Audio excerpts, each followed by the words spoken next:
परभणी भारसवाड्याजवळ पोखर्णी ते पाथरी रोडवर 14 जानेवारी रोजी सायंकाळी 7 वाजेच्या दरम्यान स्कॉर्पिओ गाडी व मोटारसायकल यांचा मोठा अपघात झाला। या अपघातामध्ये मोटारसायकल स्वार सोनपेठ येथील फौजदार प्रभाकर गवारे यांचा जागीच मृत्यू झाला। तर स्कॉर्पिओ गाडीला आग लागून संपूर्ण गाडी जळाल्याची प्राप्त माहिती मिळाली आहे।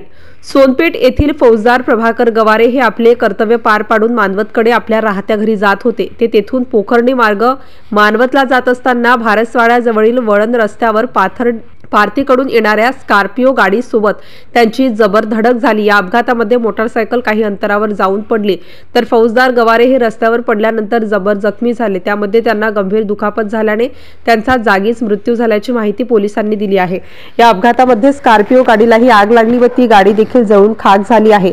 स्कॉर्पिओ गाडी नंबर MH22ML 4750 असून गाडीतील चालक व प्रवासी घटनास्थळाजवळून निघून गेल्याचे समजते।